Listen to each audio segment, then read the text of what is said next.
Good morning and welcome to another episode of Childcare Challenges and Dilemma in Daycare. Today, our dilemma is on the first, according to the first 5 years, right? Funds. You can find these information on ffyf.org, okay? According to them, what voters want for childcare, because when we vote, we have to take in mind who do we want to vote for? What do they have the best interest for, especially when it comes on to educators and childcare? We as childcare, we've been for far too long been fighting for better pay, health insurance, and retirement plan. We want to make this a career. We are not just stay-at-home mom. A lot of us have a degree. A lot of new regs are in place for providers. Whether you're in Connecticut, California, New York, Maryland, Missouri, Washington, Wisconsin, wherever you are, there is new rules and regs that continually in place and continually changing for us. And as they require from us to better ourselves, to provide quality education for our children that we care for, we're asking them to provide for us as well. What we're asking for is for better pay. Put aside more funding for childcare, for educators. Put aside for more funding for the school system. But that teachers stop coming out their pocket, asking for donation, for help. Okay, teachers shouldn't have to come out their pocket and ask for help from the parent that's already struggling to pay their bill. When we send our kids to school, we have to supply toilet paper. Some school we have to supply paper towel. We have to supply hand sanitizer. We have to supply Lysol. All these stuff we have to get on top of working. Well, I have to do that. Yes, some of us could afford it, some of us can't. It's not a mandated stuff, but for the teachers to be asking for this thing in the country that we live in, and I don't think that is fair. Now, according to the poll, like I said, you guys could go and check it out yourself. It's ffyf.org, right? In this election this year, an overwhelming majority of voters, 89%, want candidates to have a plan or policy ready to help working parents afford high quality health care, right? That cut across party line, 80% Republican, 88% of independent, and 90% of Democrat, according to this poll. So as we say, 2024, look, 82% of Trump voters and 96% of Biden voters want candidates to have a plan or policy ready to help working parents afford high quality health care. You hear what the term is? High quality. Now, high quality means we go back, we educate ourselves as providers, as teachers. We continuously, year after year, educate ourselves to better the children that we serve, right? To better our community, to help working parents, to help parents to sit there and while they work, knowing that their children are safe. Their children are here and they don't have to worry, they're getting ready. Because as childcare, as family childcare provider, we're the first educator before they go on to the school setting. I know there's new laws saying they become preschool at 2.9 months. Then they started going to school setting. But since that law has passed, so many schools are overbooked where they can't take these children in. So now you're forcing teachers to become providers and to take away our job to give it to teachers. Nothing wrong with that. If the teachers are okay with changing diapers, okay, go ahead. Because you're going to understand how it is. Now it's more with teachers than anything else. Voters are saying childcare is exceptional. Voters make a strong connection between childcare and the strong economics, right? With 68% of all voters saying costs to high quality, affordable childcare exceptional, very important. It strengthened the economic. This includes 53% of Republicans, 64% of independent, and 84% of Democrats. And they are thinking about this going into 2024 election. Voters are more likely to support the candidate who have a solution for childcare. A strong majority of both national and swing state voters, they're more likely to vote for the one that they see in favor for childcare. Right? So I'm talking to you, the candidate. You want our vote. You want childcare vote. You want the parents to consider you. I'm asking you to have an implement, have something in place for providers, for parents. Make it more affordable for parents to come out their pocket. I, as a child care provider alone, every month I'm losing over $2,000 that I do not collect from parents. Now, 2,000 times 12, and if that child is here for 3 to 4 years, times four, right? And it's 12 times 36 over 3 years. And you calculate how much me as a provider are losing from a parent that I see their pay stub, that I know the bill they have to pay outside their pay stub. I know you guys go about the growth, but what about after taxes?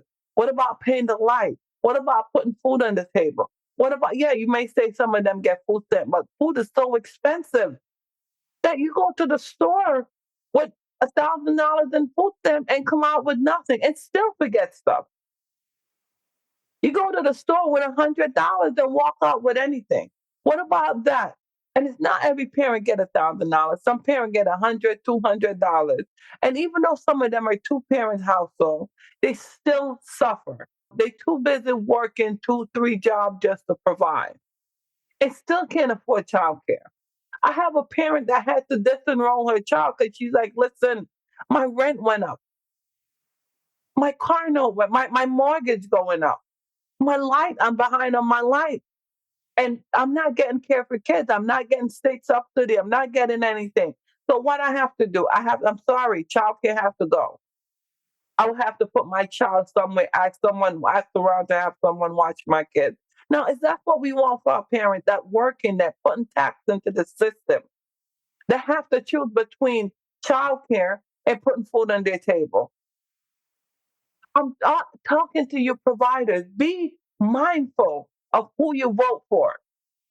When you're going to vote, make sure that this candidate, whoever your candidate is, whoever that person is, have us in mind, have you in mind as individuals. Don't see us just for November, and then after November, we don't continually hold them accountable for putting in place, for making an implement for child care providers. Okay, this election is going to go on. 80%, 85% of all voters included 73% of Trump and 95% of Biden. All over the 50 of voters, 85% in the state, to be critical to the makeup of the United States, right? This is just overly saying. They put an estimate, and this is just it. Arizona, Maryland, Montana, Ohio, Pennsylvania, and Nevada. This is not including New York. This have not sit there and put New York, Connecticut, or anything of that nature. Concerning over childcare remain high post-pandemic. Post-pandemic, it's still high, the concerning over childcare. So we're still in an epidemic. Childcare is a crisis. And we need to talk about this, and it needs to be frontline, and it needs to be brought up in every legislative, in every candidate topic. We need to not let childcare rest. So I'm asking you guys, when you go out to register to vote, I will put the voters link in there. Make sure you guys are registered to vote. Check your candidate out. See who they are. Get to know your candidate. Yeah, I may not like one person over another because the way they talk, because the way they walk, because the way they look. But do they have my interest? Can they benefit me? Yeah, I may not like that person because that person don't like someone. Oh, I may like that person because that person look like me. Or I may not like that person because that person look like somebody else. But that's not what we're for. That's not what we're doing. Remember, when you choose a candidate, whoever you vote for, Democrat, Republican, Independent, choose what's best and choose wisely. Don't vote because you like the person. And then that person don't live up to your standard or don't live up to what you expect them to do, then what? Then you regret voting. Vote educationally. Vote for what matters. Vote for what helps. Go out and vote.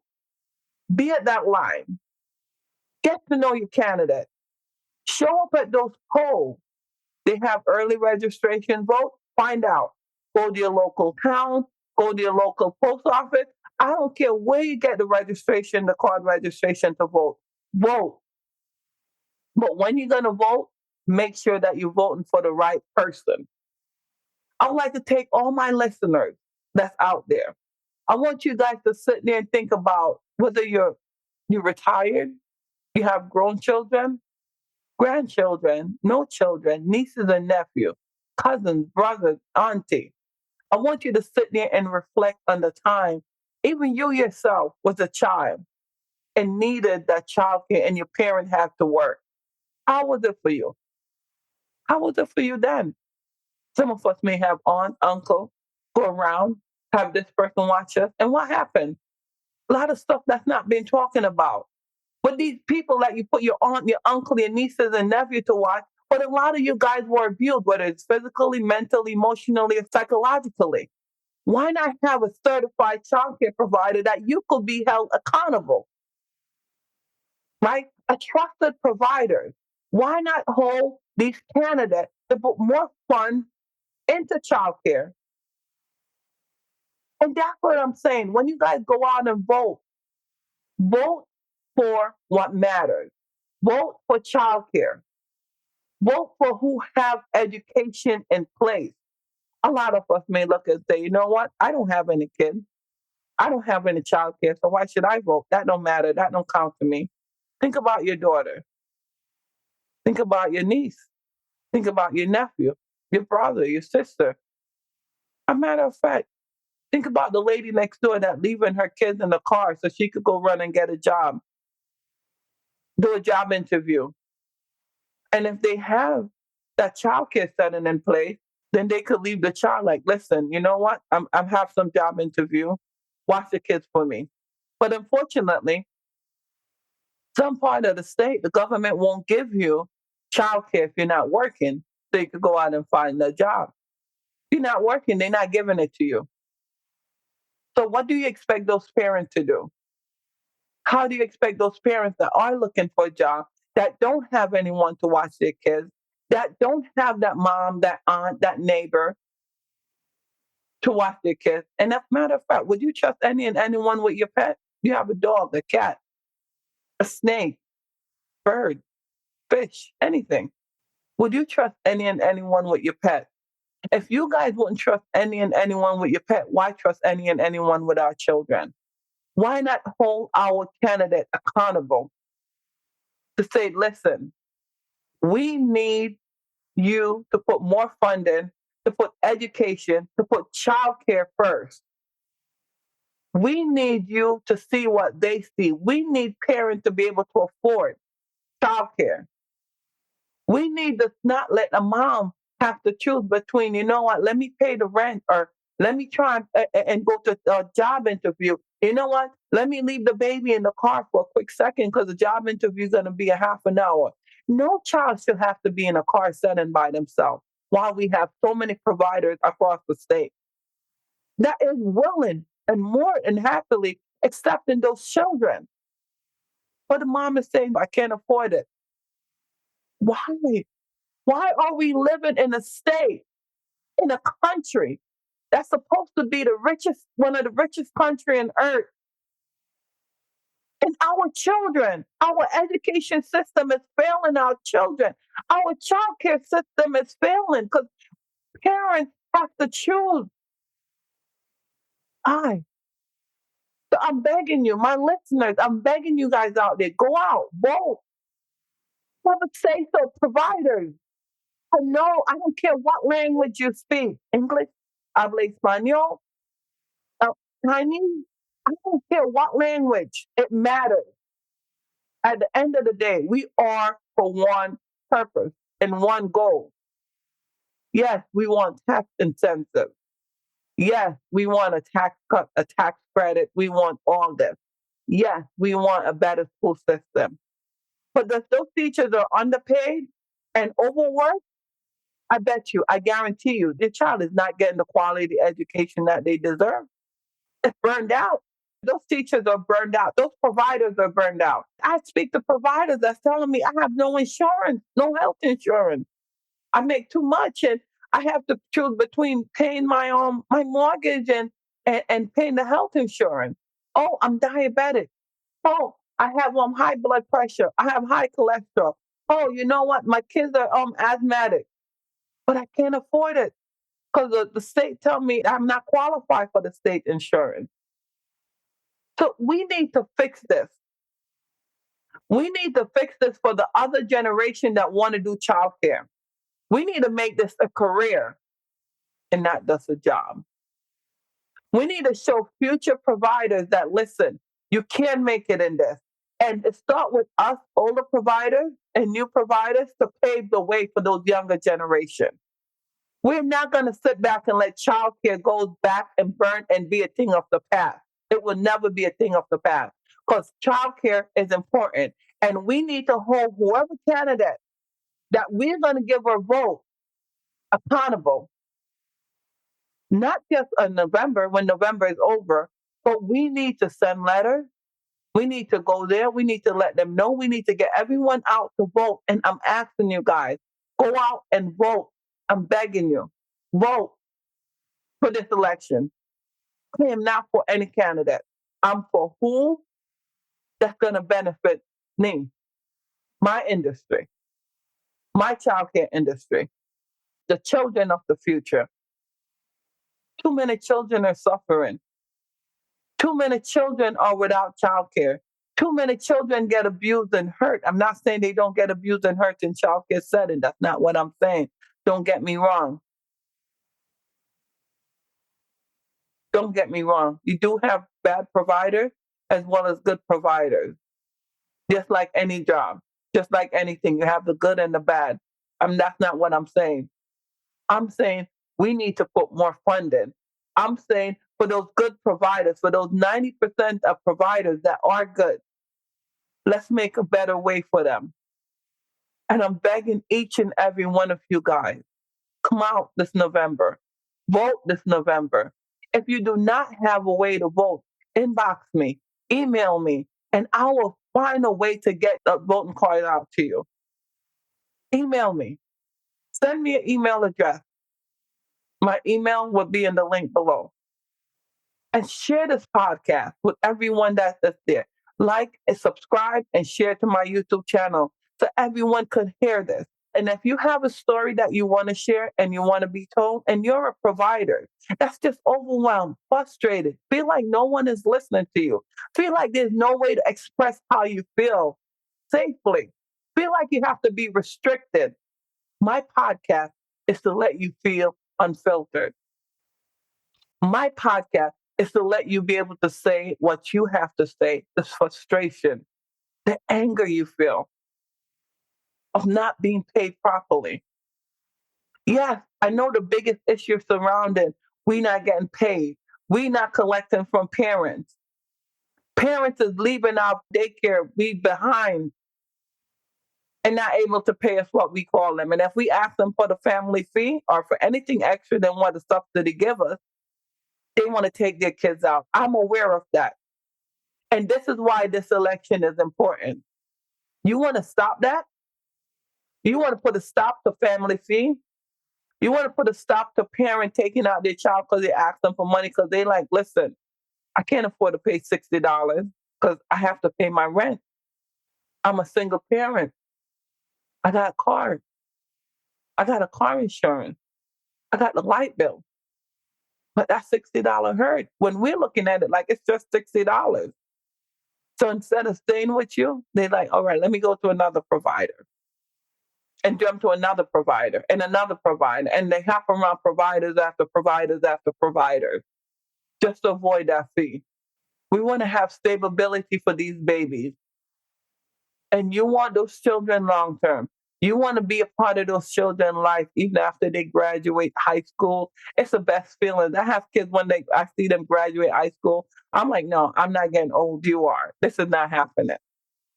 Right? And that's what we are. And that's why I'm begging. I'm pleading with you providers. I'm pleading with parents. I'm pleading with my listeners to go out there and vote because this election matters. Whether it's for the House, the Congress, the Senate, whatever, it matters. who you vote for. It matters who controls the House. It matters the laws that's going to put in place that's going to affect us all. I want you guys to go out there and vote as much as you can. Vote for who you feel fit best for you. This election matters. It's a challenge. It's a tough election, as you guys can see, if you guys are keeping up with it. But it matters. And we need to have this done. We need everyone out there voting. We need everyone who could knock on doors, providers, to get your parents. We need you to ask your parents to vote. We need you to talk to the parents, talk to your neighbors, talk to anyone that you could talk to about this election that's coming up. Vote now. Get to know your candidate. It's not too late. It's not too late to get to know who's going to represent you, who's representing you. I know most of you may say, you know what, this election is a joke. I said it too. This election don't make no sense. Let's vote for no one. I said it too. We look at these debate and we like, but we don't see who we want to vote for. It confuses us. We see one candidate drop, the other one pick up. I understand. It goes through my mind too. Why should I vote? This don't make no sense. None of them is fit to be running the office. But remember, the president signed law. Who makes law? I'm not an American. You guys are, right? You guys should learn your law. Who makes law? You guys don't want a president? Okay. Who makes law? He signed it. You gotta go to Congress. It gotta pass through the House, Senate. It gotta pass through them, right? They make the law. They make the law. The president signed law. The president could suggest law. Yeah, I want this law to be in place and this law to be in place, and I'm going to do this and I'm going to do that. I'm going to have this done. As the president, I will do this. But if the House don't say okay, it's not going to pass. If the House do not agree with it, that law is not going to pass. So don't just focus on the presidency, focus on the House too. Because we need to get to them to pass the law, whatever law the president said. The president could suggest, we're going to build a new world. But if the House decided, listen, we don't like that, no, it don't make any sense. It's not going to go in. So you guys need to know which one of the House they're voting for, who in the House, who representing you, who's the representative, who you voted for. You guys need to study these laws and understand that when we're talking about president, we can vote for the president. But we also need a backup behind the president. Someone who have the same belief as the president. We don't need a divided House. We need someone that's united. Because if the president have a law, then okay, we're going to make a law for childcare. We want to put a law that supports childcare, that provide more funding, cut parent costs, provide health insurance, 401k for providers, give educators more funding. Yes, pay for them, get them out of debt, pay for their education, set aside some money, which I know is going to come from taxpaying dollars. I'm willing to pay my taxes on it. I'm willing to put more taxes if that's what it means. Yeah, you may say, you may be willing, but what about others that are not? We already paying for everything. Look at your taxes. Look at it. Look at your light bill. Every day something different. Why not cut some of those out that's unnecessary and put towards education? Bring those issues up. Those things that we paying for. Look at your mortgage. Look at those the credit card statement. We're practically paying to breathe. We're paying for air. So if we're going to pay for air, we could pay for childcare costs, correct? $1 more, $2 more. And we get okay with it when they put those on our bill. We're okay with paying it. We argue for a bit, and then we're like, okay, we can't do anything. We don't continue fighting. And that's what's wrong with us. We don't continue to fight. We settle. And it's this time, this election, it's time for us to stop settling, and it's time for us to come out as a bundle, to come out as a team, to vote for the candidate that we feel fit both president and House alike, Congress and the Senate. And we want those that's going to represent us to be there, to make it. And like I said, until next time, I ask you guys, like, subscribe, and share my YouTube channel. And go out and vote. And if you need to get in contact, if you have a story that you would like to share, email me. And we could do this by Zoom. If you're close to by, we could do it in person. We could have a cup of tea, right? We can have a cup of tea while doing it. We can have a glass of wine, whichever you feel fit. We can have some snacks, but email me and I will be more than happy to share your story. So like, subscribe to my YouTube channel. And thank you guys, as always, for joining Childcare Challenge and Dilemma in Daycare podcast. And you have a blessed day. Until next time. Love you guys. Okay?